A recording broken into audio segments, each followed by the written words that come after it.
bit that goes from the bumper downwards on the rear, so a little lighter, perhaps not quite as the doctor ordered. And possibly with a little bit less stable as well. Okay, now what we should be looking for, 2 and a bit seconds up the track, still leading the race is Norbert Siedler. We just hadn't seen him for a while. Before, for so much of the early stages of the race, he was a second or so up ahead of this Mercedes. We're riding on board with the Haribo racing team, but again, there's always a little bit of traffic as they go down the dip through Adnauer Forest, just over the road bridge there. A second, about half a second lost there, another half second, so he weaved his way through, but don't forget, don't worry, what you lose, you gain. Again, what you lose if you're in the bright yellow and green man filter Mercedes, because pushed back into its pit garage, that is no help at all for the Donscher-Assenheimer pair. I reckon Norbert Siedler is more than 2 seconds ahead now, Bruce, because looking up ahead of the Haribo Mercedes, it's more than a 2-second gap before you can see another car. Yeah, well, in fact, this is the first time we've seen it on a stretch long enough to see the equivalent of 2 seconds and more, because that is the essence of the Nürburgring Nordschleife, and that's been my worry. I thought it had been an incident that we haven't seen, hasn't been picked up, because annoyingly, just out of shot, somewhere, maybe just twisting out of the background, was our race leader. Fricadelli Racing Porsche, still Norbert Siedler, still, we think, leading by 2+ seconds. 3 laps on the board. In fact, on the start-finish line, it was 2.140 seconds between first and second place. Yes, it's the number 5 car, which is the leading Audi. I'm just going back to my passion to find the leading Audi. Ah, Dennis Busch. Yeah, in the number 5 car, which is in 10th place overall. Dennis Busch in the Phoenix Racing car. So the Phoenix Racing car started ahead of the WRT cars, and it is still ahead of the WRT cars. So apologies if we misled you there. I think it's no. We did mention the white and blue Audi was leading the black ones, or the dark grey ones, with the red stripe, which are from Team WRT. So it is the Phoenix Racing colours.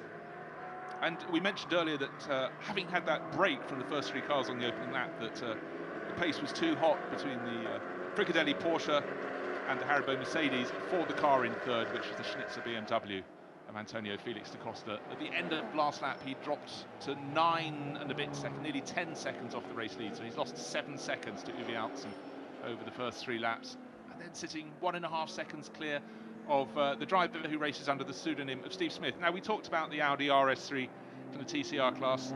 There is the 803, looking very attractive in its silver and blue livery with a yellow flash across the bottom. Running in 62nd position. It actually looks incredibly stock, bar the rear wing, until you get up close. But once you start looking at it, you realise it's far more of a racing car than when you look at it from a distance. Now, what damage was caused for? Was it a puncture? Was it their bit of rubber, or is that a complete red herring? Was that from someone else? The puncture's a complete red herring. I'm quite sure of that, and damage as well, I think, is a red herring. I don't think they're repairing damage, Bruce. It's something mechanical, and from what they're doing, they've got the what you would call the boot, I suppose, the panel underneath the rear wing open, and they're looking, I would say, around the drive shaft or possibly the top of the gearbox area, which you just get to because all the normal accoutrements that you would have in a car's boot aren't there. But a lot of work going on the back of that man filter Mercedes, and of course, whilst that work is going on, losing a lot of ground, the 48 car. Yeah, when meaning damage, I meant damage under the tail end, not external damage, damage from within. Yeah.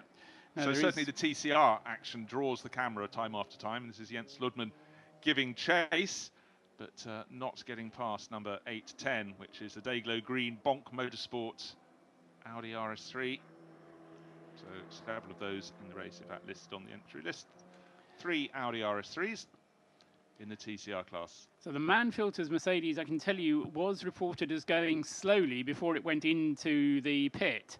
It was reported as being slow on the track, and where that tyre was, for example, that we saw on the screen, I would suggest that was just coming into the Tiergarten, which was well before. Yeah, so he'd been going slowly for a long while before that. He would have been going slowly before that, so I think the tyre was something involved from something else. Because he wasn't far outside the top 10. I think he was in about 12th place when he's running at a regular pace over the first 2 laps. Now we're getting a car rescued from the side of the circuit. That was beautifully caught. Well done, race director. This is from the number 1 Porsche from Giga Speed, with last year's one of joint overall champions, Alexander Mies. Nodding his head up and down. It's great having these camera shots where you can look across the cockpit. You'd think the driver is sort of fairly rigid in the car, but whether it's a a mantra that Alexander is saying to himself, concentrate, concentrate, and he's finding himself rocking around a bit. But I must say the VLN really have some great camera angles in the cockpit. Best lap of the race thus far to the leader Norbert Ziedler, 8 minutes 11.559, and that is very nearly a second quicker than Uwe Altzen has done in the Mercedes. 8 minutes 12.42 is Uwe Altzen's best lap. First three cars have lapped 8:11, 8:12, 8:12 was the best laps. Everyone behind is 8 minutes 16, 17, 18. Therein lies the difference. It's very much three against the rest at the moment. We'll see what happens when it comes to pit stop time, though, and whether they're able to turn the cars around quickly enough. Oh, yes. Christian Mamrau just went past the Bentley, and the Bentley fighting back as well. And Dennis Bush, I think, has passed the two of them. Yes, he has, the number 5 Audi. So Audi's on the move. That Bentley does seem to be an action magnet. Now it's just got tripped up by a slower car. Just about to see if it's going to be passed because one of the Audis is tucked in behind. That's the WRT Audi that's just tucked in behind there, 49. Bruce, and trying to go for the position as the Bentley, as you rightly say, seemed just to pause a little bit. You get the feeling it's physically a slightly bigger car than the BMW or the Audi, so therefore has to leave a little bit more space or needs a bigger gap to go through. But whilst that's been happening, so the Phoenix Audi is gone off into the distance, hasn't it? The Bentley still having this battle with the Row Racing BMW. Yeah, well, those positions changed. Now I can see coming up behind that WRT Audi really must fancy its chances. Wave blue flags right in front of them. Obviously, they'll see a lot of those from the marshal's post because they're always overtaking. There's one of the GT86 Toyotas that did everything it could to stay out of the way. Two more of the WRT Audis slightly further back. There's the Black Falcon Mercedes. The wheel of that is Adam Christodoulou. He's raced for the Black Falcon team for some number of years now. Fabulous conditions at the Nürburgring. We've had just over half an hour of racing, and it really has been fantastic racing from the very start of the race, where the first three cars managed to make a break, and the rest of the GT3 runners, 30 of them in all, tried to go 2, 3, 4, 5 abreast down the start-finish straight to the opening corner of a 4-hour race. We weren't complaining. They all got round. One of the Glickenhauses picked up a bit of damage in the first few corners, and they've had the bodywork held out for the 702 car, but as yet the 702 is still out on the circuit. Thomas Much running around very healthily in 5th place. 5 laps, well, they're on their 5th lap, I should say, and probably coming in on around about lap 8, I would say. So, as Bruce just said, 35 minutes into the race, and still the gap between Uwe Altzen, who's unable to close at the moment, on Norbert Ziedler. Good kind of softly approach to the race, though, from the Schnitzer Motorsport BMW. Felix da Costa having a, how can I put it? I won't say a quiet race because he's going very strongly in 3rd place, but he's having an uneventful race. Not seeming, at least we're not getting any shots on the screen. Maybe he's just playing underneath the radar. But Felix da Costa having a good race. He's dropped away to the tune of some 6 seconds from the first 2, and almost into the clutches of Steve Smith in his BMW. So BMWs may not have featured highly on the grid, but they're currently running strongly in 3rd and 4th places behind the leading Porsche and Mercedes. So those top four featuring 3 different brands, which just goes to show the variety that we still have in the VLN. Now we're going back to, this is the moment that Christian Mamrau said, thank you very much, I'm coming up past the Bentley, just behind the number 5 Audi that had already made its move, and now, having got clear of that group, having been held up for many laps, we feel that Phoenix Racing Audi is getting clear. The other Audis, you can see them starting to bunch up behind, just can't get past that battle. And the more they battle, the more it's good for Phoenix Racing and bad for Team WR2 in terms of the Audi crunch in this race. But just always keep it, oh dear, talk of crunch, we can offer you 495. Well, it's on the Grand Prix circuit, it could even be the outside of the first corner, just trying to gauge. No, there's track in the background, so that doesn't quite tally. Come what may, though, it looks though it's, well, I presume it's going to be towed away from that and maybe allowed back into the race. But for 495, one of the very few fallers. Yeah, that's the in the production class VT2. It's a Renault Megane being driven by Ralph Wiesner and Carsten Erpenbach. Can't tell you anything else about it, as I say, other than that it is in the VT2 class. Which is a class for 1620cc to 2 litres with turbocharger, and this one also class, with gravel. Now you can see a bit of body rubbing on the side of the BMW in the pits, and therefore that presumably contributed to the puncture that has brought them in. And that wheel, the mark, Bruce, was quite high up, wasn't it? It was higher up than it ought to have been if the car that made contact was on the road. Suggesting someone's clouted a curb, bounced through the air. Either bounced up in the air, curd. or the wheel has actually, the tyre has actually detached itself, and that was and then flayed its way around. Yes, quite possibly. Yeah, so that's a possibility. Meanwhile, there is the Manti Porsche 911, winner of the VLN round 1, currently in 7th place with Richard Lietz at the wheel. And I don't know if that's part of the Manti plan. As not long enough into the race really for the full Manti plan to come together. They really need to get through the pit stops because there are minimum pit stop times. Or somebody takes to the grass there, Bruce. Well, it'd be one of the Matilda Racing TCR cars. It's the Seat, but that could have been very sticky indeed. But clearly keeping the wheel straight as he went across the grass, kept that on the, well, just got him back on the 8. It's right at the end of the lap, isn't it? And the 802 car. Andreas Gulden sharing that with Benjamin Leuchter, and maybe Benjamin didn't get to have a race, but luckily, as we have cars peeling into the pits in the background by the looks of things, kept it just about straight. And for the BMW driver, that could have, Bonk Motorsport could have been bonk by name, bonk by nature, and nothing to do with anything they were doing. But the Golf got through. An indication, though, Bruce, of how big some of the curbs are at the Nürburgring, because that car really did jump up once it had hit the curb onto the grass, and as you say, had to keep the steering wheel absolutely straight to avoid anything going particularly wrong. But it's hard to hit some of these curbs without doing any damage. That was at the Tiergarten where it happened, as you say, coming back onto the Grand Prix circuit, and so much more space available on the Grand Prix circuit. You can kind of take a few more liberties in the traffic, because if you're going to make a mistake, you can go off and use a bit of the grass. But I always wonder, he's had the longest straight of the circuit. Do you wonder if their minds slightly go and they get back to the twisty bits and just think, oh, I've got to overtake. I couldn't pass him on the straight. But come what may, got away with it. So Matilda Racing keep 3 of their cars in the race, all 3 of them. First to second, yes, certainly we thought the gap was going out. We thought the gap between Norbert Siedler leading the race and Uwe Alsen had gone beyond the 2 seconds. It was last listed 5.375 seconds last time around. So it's going to be very hard to get them in the same shot. Again, watching the TCR action, that certainly draws the director's cameras, because it does seem to be side by side between the lot of them. This is the corner where we had the Matilda Racing Golf getting it wrong, but this Audi and Seat combination far more circumspect as they complete their lap. Here is a replay of that very moment. End of the long straight, get to the first twisty bit, and at the second possible corner in which you could go off, or the first real corner in many ways, a heart-stopping moment at Tiergarten. But the Golf from Matilda Racing back on terra firma, the BMW untroubled by the incident, but it could have been very different indeed. The number 8, 10 BMW being shown there, then another of the Cup cars, and now we go back to the race leader. Haven't seen the race leader for some time. Gauge the gap, and there's the Haribo Mercedes, which looks actually down the straight, so the gap's come down again. Because it was 5.375 seconds. Then we have to look a long way back. Where is the dark BMW? There it is, coming second into shot, lights flashing, Antonio Felix da Costa. How much is the gap back to the car behind? Only a couple of seconds. There we have Glickenhaus, who Steve Smith was in between. 702, the first in the Glickenhaus is really challenging Steve Smith now. We're making a move on the straight. It looks as though that should pay off, so we can have a Glickenhaus up into 4th place overall. Move completed, getting around the back marker, managing to do so. Steve Smith is now bottled up, and this is a chance for the car absolutely on the charge. Is that the Phoenix Racing Audi? That's the Phoenix Racing Audi, not coming up very close behind there. That's Dennis Busch, isn't it, in the Audi? So incredibly close in that battle for sort of 5th, 6th and 7th positions. Still out clear is the BMW in 3rd place. The Glickenhauses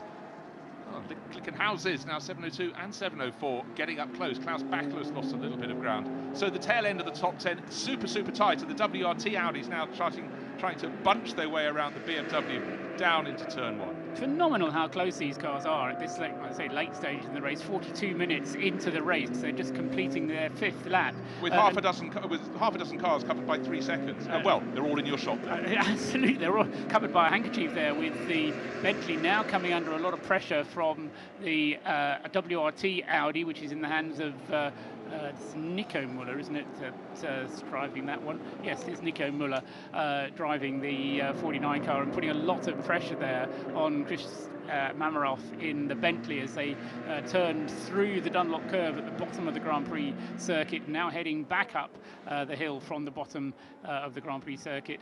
And the 911 Manti Porsche as well coming under a bit of pressure there from the Bentley as they swing their way back up towards the Nordschleife. But the mark that has gained has been Glickenhaus. They're now running in 4th and 5th positions again. Wave blue flags ahead of them. The Falcon Porsche right in behind. The Phoenix Audi having a go. The second of the Manti racing Porsches in that grouping. Then the Bentley, and now pit corner 702. It's not the pit, sorry, it's the light had changed. It's very strange, the camera's gone slightly weird there. But 702 that's running around in 5th place overall. In fact, we think it's 4th because, of course, we just saw it go past Steve Smith's Porsche. And now right ahead is Antonio Felix da Costa in the Schnitzer BMW. Yes, it's very close indeed there with the Glickenhaus on the route. Got a feeling that Glickenhaus actually led the race for a lap in VLN 1, so they do have the performance. The car that's in the pits there is the number 47 AMG GT3. That's Max Buch, Dominic Baumann, Edward Sandstrom and Edo Mortara. Yeah, that's the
SP8 class is the Lamborghini there having a pit stop.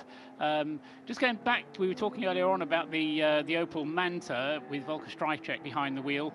He is racing 2 cars again in VLN 2. He raced 2 cars in VLN 1 and currently holds the lead in Cup 1, where he has the Opel Astra, which you were telling us about. Number 355 is the Streichek family outing Opel Astra, as opposed to the Manta, which is running in one of the H classes and at the moment isn't leading its class. The Lamborghini, which made its pit stop, back out again. That's number 133. Yeah, that's the Dürr Motorsport. We saw that having a great little battle early in the race.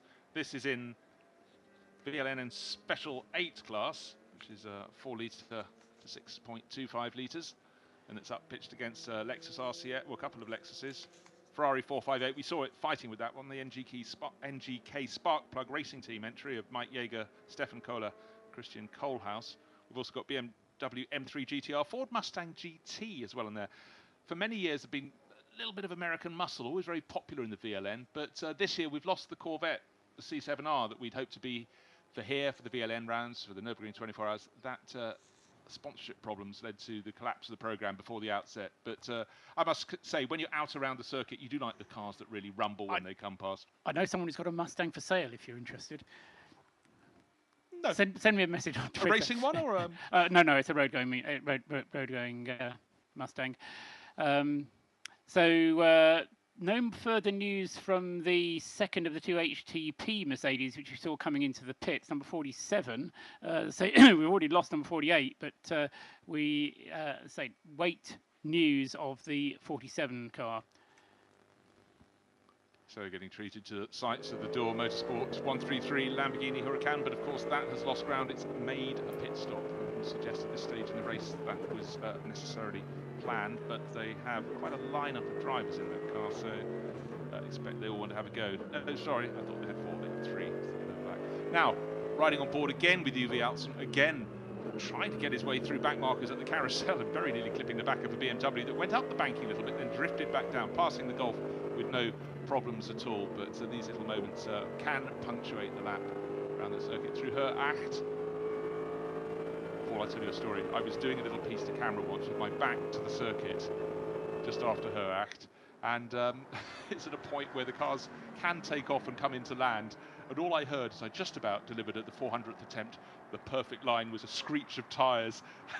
And I had to abort and dive. I was behind the barriers, behind the crash fencing, behind everything. I was safe, but just the sound behind you of a car losing control in a test session. Anyhow, now battle for the lead. Yes, because the Haribo Mercedes, Uwe Altsson tanking down the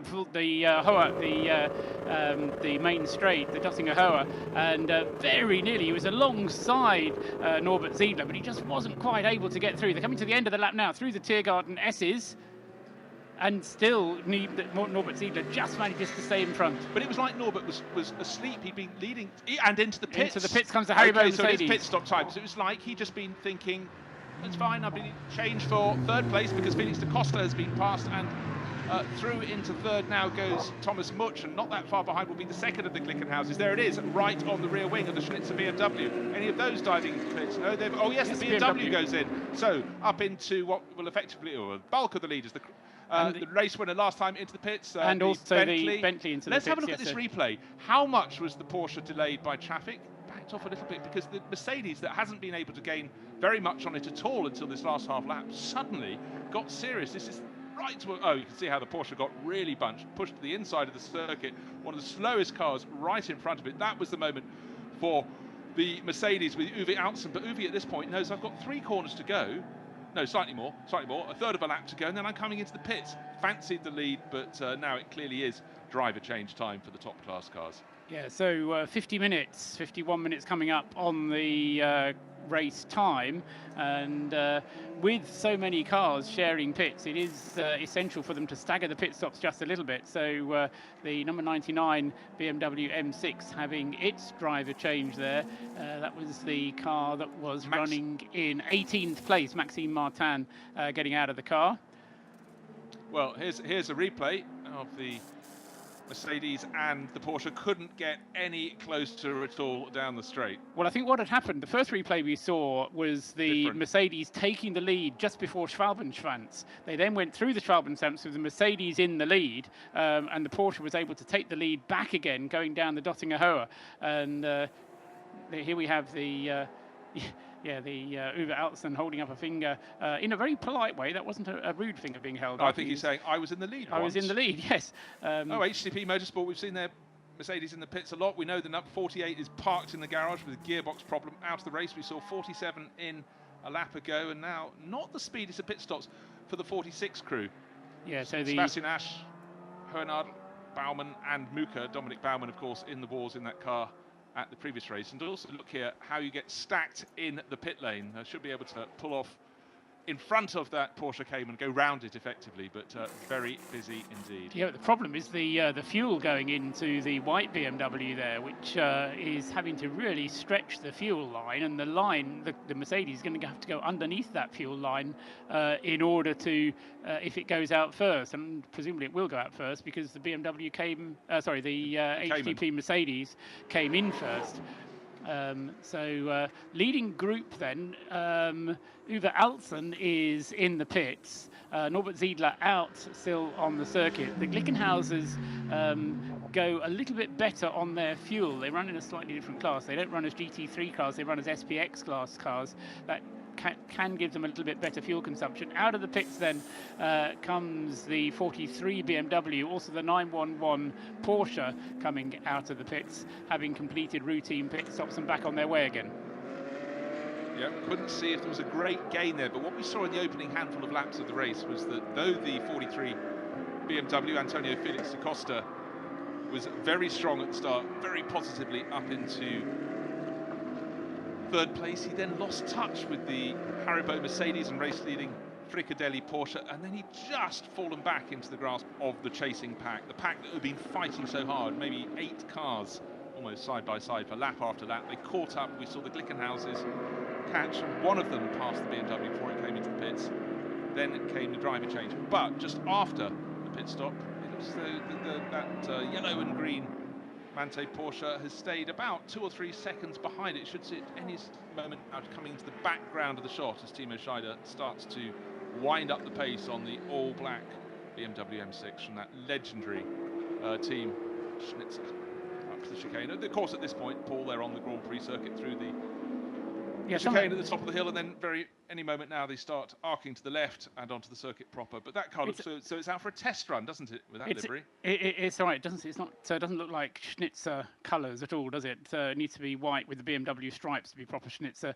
But there's that line that marks the edge of the Grand Prix circuit, which as they cross, you almost feel like there's a big click as you go over that line and onto the left-hander, which takes you into the Hudson-Bach. And I don't know, it's just a very emotional line somehow, and so it doesn't really do anything to the lap. There's no marker there. There's no timing beam there at all. But it's just an emotional line to cross. Yeah, it effectively says you can stop breathing now for the next 7.5 minutes. Only rejoin the breathing game when you get back to that long straight out of Galgenkopf. Haven't seen a great deal of 44 in this race. A chance to take a look at BMW, Mercedes in a different livery. This is Landgraf Motorsport, run by Klaus Landgraf, Markus Schmickler, and Stefan Schmickler. And by dint of not having pitted, sorry, they have just made their pit stop. That's one of the 2 Schmicklers. I can't tell you which, but I must say that I think that Mercedes looks very good indeed with the blue and the white livery. And tucking in towards the end of a lap. Gap between first and second between Norbert Siedler and Uwe Altsson listed as 7.7 seconds. Of course, Altsson went into the pits. That's why it came to that. But what we saw just before the pit stops, it was down to what we call 0.000 seconds, because they changed position a couple of times on the run-in to the end of lap number 6. Yeah, so the point being that lap 6 was the lap on which the leading cars made their first routine pit stops. We had some non-routine pit stops before that, but that was the time when we had the first routine pit stops. And the cars which made their stops, just trying to kind of make a note so that we remember them, the number 8, the Haribo Mercedes came in.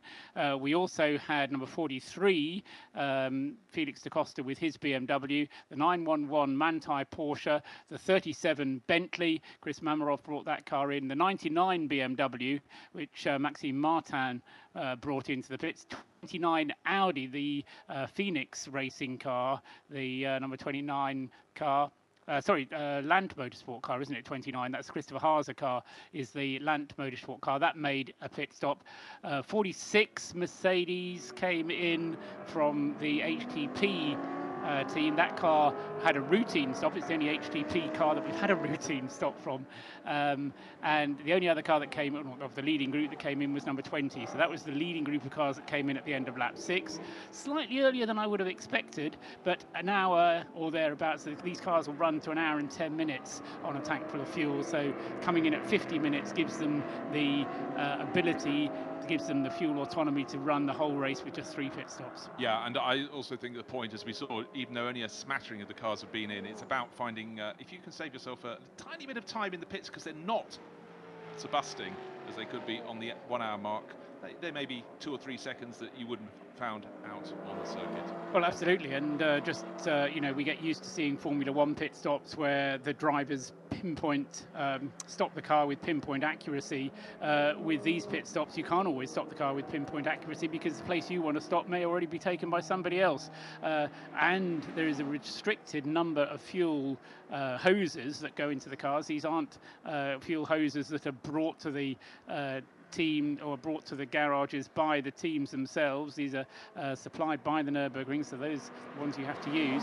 So it's a bit of a logistical exercise just to get the car into the pits and out again. So doing it a bit earlier may well give you a bit of an advantage. Oh, twitchy moment there, Paul, for Norbert Siedler. I think this could be his in-lap. He was certainly absolutely flat as he approached the Tiergarten. Here come the Glickenhauses. Jeff Westphal now ahead, 7:04 ahead of 7:02, or was at the last checkpoint. Then the Phoenix Audi, then the Mansi, the Team WRT Audi starting to make the move up the order into about 7th place, running side by side with the Falcon Motorsport and passing the Porsche as they come round towards the end of another lap. 7 about to be completed. Which of those will dive to the pits? Yeah, Steve Smith still hanging in the group. 2 BMWs tucked in behind, and a Black Falcon Mercedes on their tail. Conditions absolutely perfect. Almost an hour of racing has been undertaken. Let's have a little move. Look here. How much track would you like? Well, just about enough track, but certainly angling across to get a wider entry line into the start of the twisty section at the end of that long the circuit's only serious straight, and WRT Audi goes through. Yeah, I do get the impression that the Falcon Tyres car maybe not quite set up just to the driver's exact liking, because well, not on the grass. Well, no, but I was surprised that he wasn't able to maintain that place and really be chasing a little bit higher up. I mean, the Norbert Siedler Porsche running very strongly indeed, but behind that, the leading Porsche is which one is it? It's way down. Oh, it's the number 4. It's Steve Smith. Oh no, Bachler is, sorry, it's the number 4. one we're talking about in 6th. Yes. And Steve Smith's fallen to 9. Only 2 Porsches in the top 6 and only 3 Porsches in the top 10. Yeah, but it's all eyes at the moment on Nico Muller. Lights flashing in his Team WRT Audi. He's really hauled in the Phoenix Audi at a great rate of knots in the last lap or so. He's right on its tail now and really fancies going past through the Grand Prix circuit chicane and up on out to the countryside. Klaus Bachler hanging in behind them in the Falcon Motorsport Porsche, but you really feel the Grand Prix sector was the best chance for passing for at least about the next half lap. Now we're riding on board with Uwe Altzen back on the circuit. In fact, probably not Uwe Altzen, because they would have handed that over to either Lance David Arnold or Maxi Goetz. We have to wait until the next timing beam to be crossed so we can check all that. And yes, see, take a guess that it would be Lance David Arnold, as we watch the erstwhile leader, and that's Norbert Siedler handing his car over to whoever he's going to hand it over to. Lucas Luhr. There's only the 2 of them, isn't it, in that car, so no choices there. Would there be a driver change now, or they say you do the first 2, I'll do the second 2? Yeah, they may well have left Norbert Siedler in it. In fact, I think that is Norbert Siedler's helmet in the car.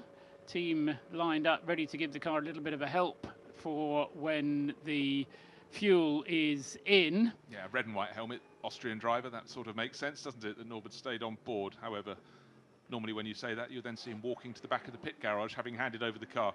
Lucas's helmet has a large L on it as well. So that does help. I do like every aid we possibly can. So conditions perfect, and after an hour of racing, we've just had the first batch of pit stops. We expect Norbert Siedler to be very equal when he rejoins the race with the number 8 Uwe Altzen Haribo Mercedes that pitted a lap earlier. But meanwhile, the 2 Glickenhauses did not come in at the end of that lap, did they, Bruce? So we've got the Porsche and Mercedes, which have already made their stops, which were battling for the lead, but now the Glickenhauses yet to make their stop, therefore leading the race once again, as we see on screen, the battle between the Bentley and the Manthey Porsche. Bentley running it very wide there as he came through at the completion of what was his outlap out of the pits. That's the number 37 car now running in 17th place, with Christian Mamrov still being shown on the screen as being behind the wheel. Yeah, we're waiting to see if we can really confirm, because it seems almost none of the drivers, in fact none of the drivers seem to have made a driver change. I'm not sure I entirely believe that. It could just be waiting to get to the change point. That's the other Manthey Porsche. That's the other Fricadelli one. No, Fricadelli car. The darker red on the wings means it's a Fricadelli car. Yeah. Klaus Abelin, Sabine Schmitz and Andreas Ziegler. But this little battle just outside the top 10 always, or just the tail end of the top 10, always seems to have the Bentley doing something that is largely on the circuit. But what we have seen is that BMW, the Schnitzer car that was running in third place, was eventually caught just before its pit stop by the better of the two Glickenhauses, is now falling back down the order. So Antonio Felix da Costa started, just trying to see if it's Timo Scheider who's taken over. But what he has done is lose a place to the Bentley and the winning car from the opening round, the 911. Yeah, it is a two-driver lineup in that car. So if they did have a driver change, then it will be Timo Scheider. I wouldn't say that Timo's necessarily that much slower than Felix, but you're right, Bruce. That BMW does seem to be struggling just a little bit. It does. We don't know if the pit stop was just momentarily shorter, but right now we see the number 7 Mercedes getting very loose over the curbing. Sudden whole gaggle, 3 Mercedes in a row, but it's the 7 at the front of that grouping, which is one of the Black Falcon cars. Hubert Haupt, Daniel Juncadella and Lucas Stoltz. But 704, the better placed of the... Well, it was. No, is it? It has a pit stop. It's not. It's just made its pit stop. Yes, I think the 702 is the better placed of the two Glickenhauses, because that leads the race at the moment, having not made a pit stop yet. The 704, did you say it had just made a stop? I believe it has, but when I said better placed, that had caught the 702 and just gone past ahead of the round of pit stops. But here it is, the 704. That's the one with the complete bodywork. I'm sure after the pit stop for 702, that will have a complete set of bodywork, because on the, what do you reckon, 3-4 corners into the race, clattered against the side of a BMW, or was clattered by a BMW. And for the driver in the opening stint, that was incredibly annoying. That was Thomas Much. He was the one making progress in the early laps. Then he lost ground. So 8 laps on the 8th lap now, and the screen's showing us that Norbert Ziedler leads, but I think that's because it is still behind that's the time across the start-finish line. He led the race as he came into the pits. The Glickenhaus of Thomas Much has now taken over the lead of the race, but almost certainly will be coming in at the end of its 8th lap. Of course, with one complete lap behind the safety car at the start of the race, all the laps at the beginning of the race that little bit shorter. Pit stop times, we talked about how quickly the car's able to turn them around in the pits. Times are crucial though, because times are regulated. It's not just a matter of getting the fuel in, and this is why it doesn't matter that much if you're not quite positioned, because if you're not quite in the right position, it doesn't matter, because there is a minimum pit stop time that you have to spend in the pits, and that time increases depending how long you've been out on the track on the previous stint. The reason it does that is because in theory it takes you that much longer to put that the equivalent amount of fuel in. So the regulations try and make it a little bit fairer, so that everybody has time to put the fuel in, even if they're not ideally positioned in the pit. In some ways that sort of removes the element of risk you take by running a longer run with on your first tank of fuel. Anyhow, rules are rules, and it's for team managers to ponder over. But what we see in particularly championships like VLN is always thinking of ways to make the racing as fair as possible. Now, one of the cars we haven't seen a great deal of is right now in front of us, number 19, one of the BMW M6s, and that's from Schubert Motorsport. Tom Onslow Cole started that, sharing with Tom Blomqvist, and they're running in the Pro class, of course. And they were just outside the top 10, and have to wait really a lap or so, or half a lap at least, for that to be listed back in sensible order on the timing screens, as Paul has just explained. So just a chance to see a car racing in different livery from Schubert. In fact, from a distance, that doesn't even really look like a BMW with the grey flashes on the wing. Now from the front, of course, it does. A BMW is a BMW from the front end, but it's amazing the difference a race livery can do. But whether that's Tom Onslow Cole or has he handed over to Blomqvist, it's working its way through traffic very well. I think the rear wings on the modern day GT cars do tend to kind of shift the overall side. It's not called a profile, this is a side profile, isn't it? The side view of the car, and they do tend to kind of not look exactly like they do because of this big rear wing and the low air dam at the front. And a lot of the cars from side on just do have this overall generic GT type of look to them. Glickenhaus coming down the the Dottinger Hoa straight now underneath the camera position. It turns then left and right into the Tiergarten, and this time the car, this should be Thomas Much bringing the bright yellow, very spectacular car, the Glickenhaus. It really doesn't look like anything else you've ever seen on the road. But he should be bringing that one into the pits at the end of this lap, Bruce. From the lead of the race, that would be the case, and he didn't want to trim a single second. As you can see, great gaggles of back markers as one of the WRT Audi gets stuck in behind and has to lift off. Is he about to peel into pits? Yes, he is, but even his entry to the pits is slowed down. Of course, once they get to the white line, which they're about to pass now, they'd slow down, but gaggle of cars in front of him will have cost the sort of second or two that they're always trying to gain. And as soon as he could peel to one side, well, he thought about overtaking, almost looked so. I think he was driving to the paddock there. He's putting his message across, but the Falcon Motorsport Porsche Klaus Bachler started that very strongly, the number 4, handing over now to the taller driver Michael Ammermuller, getting on board. That went well, but we thought its pace was dropping off a little bit towards the end of the stint. Certainly we saw 2 wheels on the grass. That wasn't ideal. Well, I think down the long drag back, but he'd been at the front of that group and was gradually hauled back in. Yeah, the 2 wheels on the grass were as much to stay out of trouble, I think, as anything else. But yeah, so the Falcon Tyres Porsche in the pits, the Glickenhaus in the pits, all these for what should be routine stops at the end of lap 8.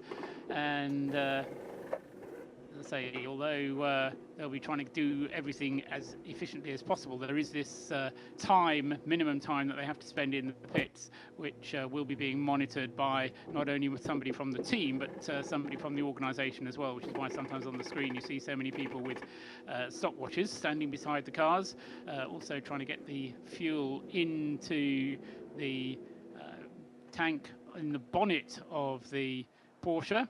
It's the Falcon Tyres car that was, or the team car that was crashed by Laurens Vanthoor towards the end of the VLN 1 race by when it was leading the race and really within striking distance of the win, but it was not to be. Whether they're going to have the pace this weekend to convert that into some kind of retribution, we'll have to wait and see. It's still another 2 hours and 50 minutes of the race remaining and another 2 pit stops to be negotiated before we get to that point. And you can certainly imagine for Laurens Vanthoor, having for so long been an Audi driver, would have been really keen to land a big one early on in his Porsche racing career. I'm sure the wins will come. Wasn't to be last time around. If you're just dialing in, join us, VLN N2, the second round of the championship.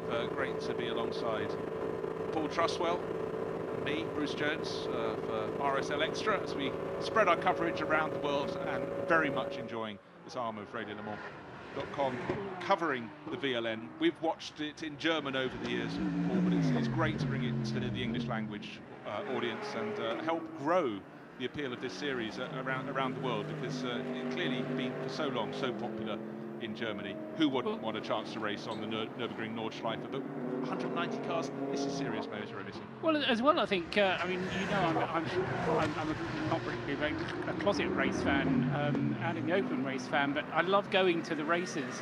And the fact that the VLN series is there means that if you do happen to be on holiday in Germany over the Easter holidays or during half term, you know, you don't just have to limit yourself to going to see racing on the Nordschleife to the 24 hours. Yes, if you're only going to go and see one race at the Nürburgring, I would suggest you do go to the 24 hours. But as an alternative, and as I say, if timing doesn't work for you to go to the 24 hours, going to a VLN race is a great opportunity to see racing cars on the Nordschleife, because, you know, it's one of those places which, for my money, isn't going to be there forever. You know, they will do things to Le Mans, they will keep Le Mans going, they'll keep Silverstone going, all the classic tracks, but I think the Nürburgring Nordschleife is one of those tracks that just might not live forever, and to see it and be able to see racing on it is a huge privilege. And you know, if you haven't been there in the flesh or driven around on one of the tourist laps, you may not be able to do so forever, is what I'm saying. Oh, you've broken my heart. I've always thought it'd be there forever. Well, maybe it will. Maybe it will. I mean, the battles against it, but just enjoy this battle between, well, we think the remaining HCP Motorsport. Looks like it, doesn't it? Entry number 46 there. It hasn't been their lucky day. Number 48, I beg your pardon. Indy Johnson brought that in with gearbox problems, and now 46 has just been passed by number 9, which is actually the AMG Black Falcon car, blue with the yellow stripe up the nose. You can see certain familiar ways that they mark up these Mercedes AMGs. And getting around the back of one of the GT86s, but nose to tail, but just to enjoy these very, very nimble GT3 races. Sometimes they look big from the outside. You mentioned earlier the sort of perceived size of the Bentley Continental, but these, in comparison to the SLS AMG that preceded them, are super nimble race cars. Yeah. So sometimes it depends on what you compare them with, I suppose. But let's not make no bones about it. They're proper racing cars. We can have a quick look. Quick look at some of the classes if you want to, seeing as we've had just over an hour of racing. SP10 is currently being led by the Porsche Cayman of car number 179, and that's ahead of the 188 Aston Martin Vantage of Weber and Johansson.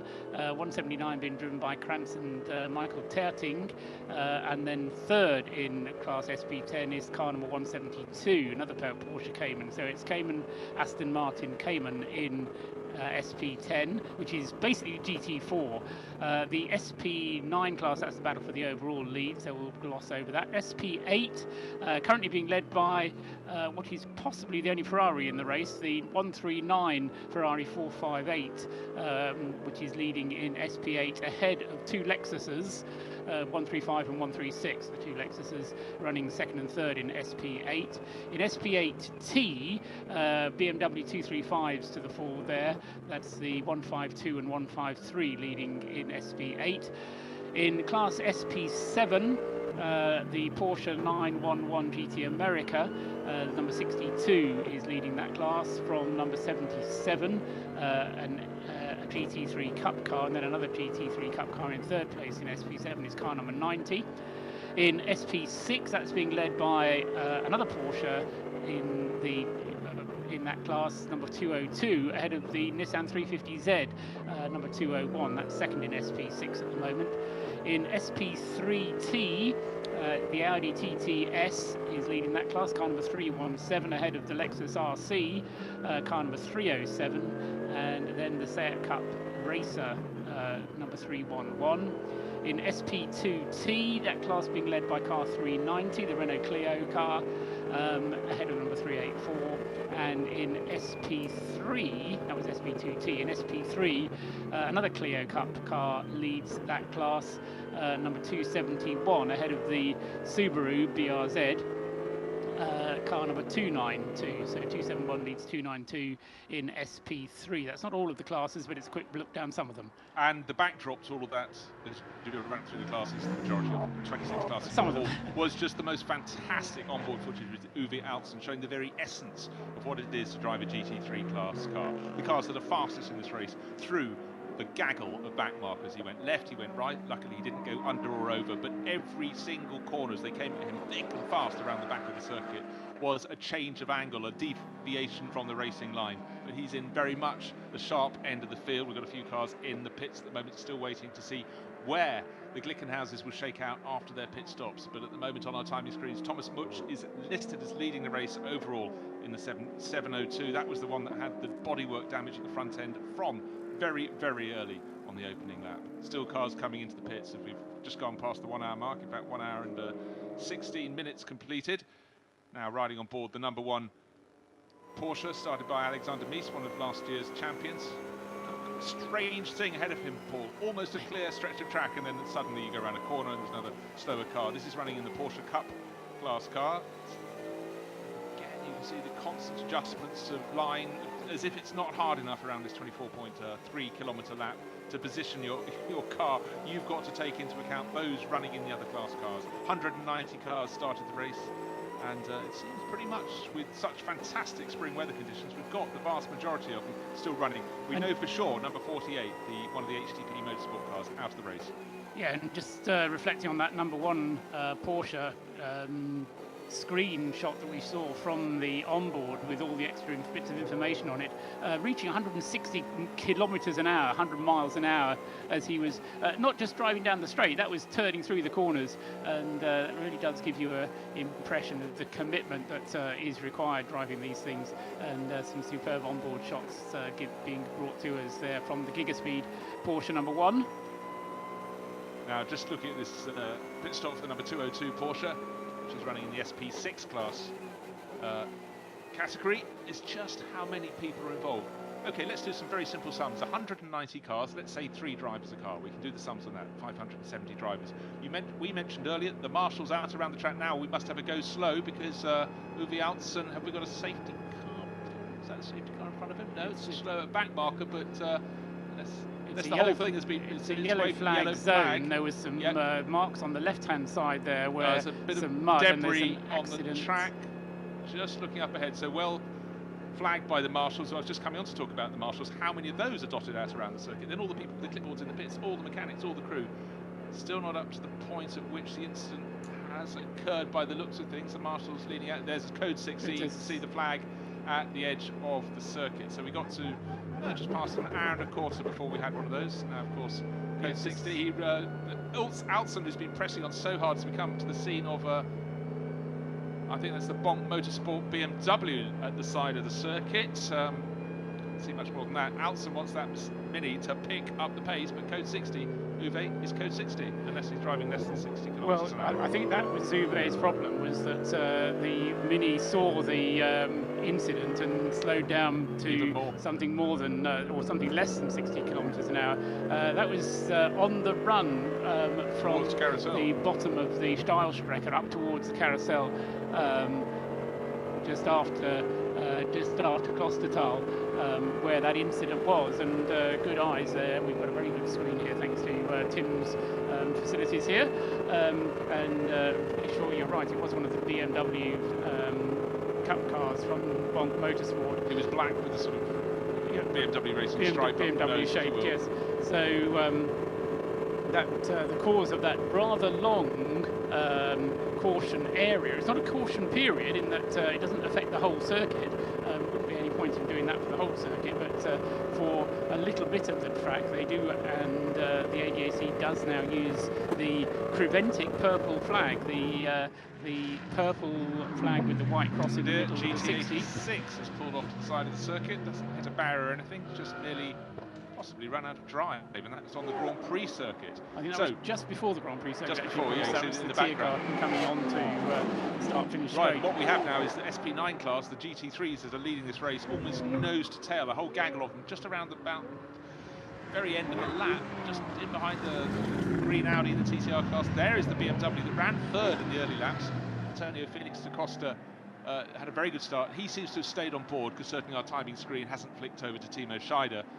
In the background, the bright green Audi TCR car diving into the pits. Now here is Antonio Felix da Costa on the left of the screen. He's got one of the HTP Motorsport Mercedes tucked in behind. The green stripe means it's the car that Dominic Baumann races, number 47. And they are battling for 15th place at the moment. Adam Christodoulou in the white Mercedes just in that mix as well. So 4 of the GT3 runners nose to tail. It's 47 at the front of it, and certainly on a charge is Christodoulou in the number 6. Christodoulou dives up on the inside of the BMW there, and the BMW loses out, doesn't it? It does. 43 car. Maxi Bouk on board the Mercedes with the green stripe. You can see it tucked in behind, but for how much longer behind the BMW? Almost nose to tail. There's the Mini that got the ire of Uwe Altsen by lapping rather slowly under code 60, rather too slowly under code 60, but the GT3 runners nose to tail, and the Audi tucked in right behind them as well. That should be Christopher Haase. So the number 8 Mercedes from Haribo Racing leading the way by 9 seconds over the number 62 Porsche. So things really did get shaken up by that first round of pit stops. 62. Sorry, ignore me about the 62 Porsche.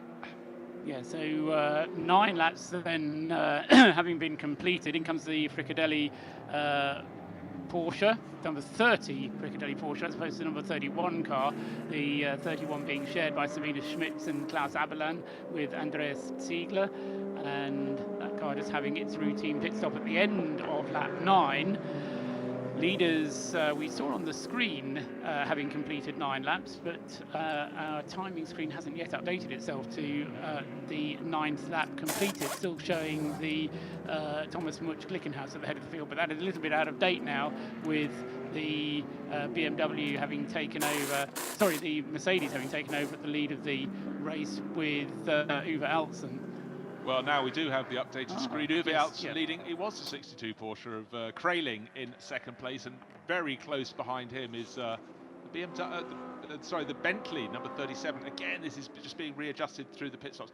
Look at this sight, though, of the bucking, rising stretch of tarmac through the Eiffel Forest. But we're riding on board. Let's just have a look how Uwe Alts has been getting on. He's leading the race in the number 8 Haribo Mercedes, and he makes very, very short shrift of traffic. He's just trying to bide his time to the outside for once. He has to show that degree of caution because one corner feeds very, very quickly into another. He knew a Titan was coming after the first part of the sequence, waited for his moment. Now he should be able to haul in the car in front of him in very, very short order. 9.7 seconds clear of the number 62. Crailing entry and looking very strong indeed. That's in the SP7 class. It's Frank Crailing, the Giga Speed Porsche. So the class is getting a little bit mixed up, but I think we'll see that change all over again, because SP9 of the class cars you expect at the very front end of the race. We have one in the lead, but it's an SP7 in second place overall. But I feel that Christian Mamarov will be closing in on that very quickly indeed in the number 37 Bentley. So this pit stop, Paul, is that a standard one for number 30? Or looks a little bit slow at the end, but I think they're just waiting for their period of time. As you said, the pit stops for those that took longer in the first into the race will be sufficiently, will be equally extended. Yes, and what they do as well is they have a different minimum time for the first pit stop than they do for stops in the main part of the race, because to take into account the formation lap, and then as well they have a different length of time at the end of the race as well. So these, you have to be really on top of the regulations in order to know how long to hold your car in the pits. But that is a routine stop for the number 30 Fricadelli car, and it should be on its way.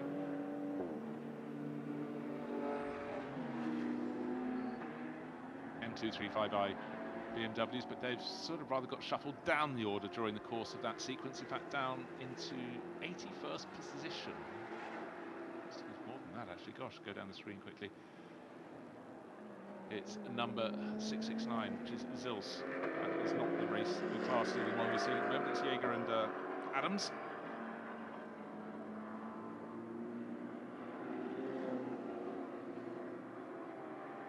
Uwe Altzen by 9.7 seconds over Frank Crailing, SP7 class. M235i BMWs very, very popular in their own championship and of course in the VLN events. 666, as we said, Adams. I think the wheel, just trying to check the streams. Thomas Jaeger started that car, and as Paul commented, there was lots of very, very tight action for Jaeger in the opening few laps when all the M235Is seemed to be very, very close indeed up towards the end of another lap. And unfortunately, you can see the field really getting bunched up. It's what we call the Norfolk delivery, Porsche, green with the 2 yellow stripes, being a little bit bottled up, but able to release itself down the start-finish straight. Yes, at the top of the hour, Cut 5 was being led by 669, which I think was the car that you had in the lead when you just mentioned it, wasn't it? I did, it was. Bruce, yes, ahead of the 666 Thomas Jaeger car. Third in the Cut 5 class was 679. That's the Mekla BMW. Well, certainly, as these fans are demonstrating, it's a fantastic day to be lying on a grass bank watching the racing, but I'm sure a lot of them will also get on their hind legs and head off into the forest. Oh dear, BMW trickling back, not at racing speed. We mentioned 669 as the class leader, and unfortunately, as we see it, very close to the end of a lap. He's still got an incline up through the Tiergarten. Goes that 669 BMW. Maybe they waited a lap too long. That was the one shared by Simon Trummer, who started the race, and Andreas Winkler, but that is a limp home, Paul. Yes, it's not. It's not because he was listed to start with. It's the change. That's the change of number. That's the car that was listed as 666 on the entry, but had a different number from the one that was on our entry list. Yeah, I don't know. It does look. It might just be a coming home in limp mode, just ensuring that it is going to get to the refueling position before it runs out of fuel. So annoying with an uphill stretch. My wife must have been driving that car. She's always averse to putting enough fuel in. Sounds like you speak from bitter experience there, Bruce. Not since 3 days ago, no. Excellent, good. So the last of the pit callers that we had up until that point was the number 30 Fricadelli car. Most of the group came in either on lap 6 or lap 8. Very few came in on lap 7, in fact, of our leading group, which means we're starting to project forward a little bit. We can expect to see Uwe Altzen, who's currently in the lead of the race, of course, but he will be one of the early pit stoppers on the next cycle round. Just showing the international appeal of the VLN. This is a Bonk Motorsport BMW. That doesn't make it international, it makes it very German, but shared by Kensuke Sato and Yosuke Shimajima, showing how the Japanese have always had a fascination with Nürburgring. They come across and play as well, and perfect weather conditions for them. Not that Japanese drivers aren't unknown, it's not unknown for them to go racing in the rain, but when the rain strikes in Japan, by golly, does it come down. But right now, conditions could not be better as the Haribo Mercedes, here we have it on screen, leads a race. Uwe Altzen stretching the legs of that AMG Mercedes GT3 model as he comes up to the end of another lap. A rare chance for him to not have a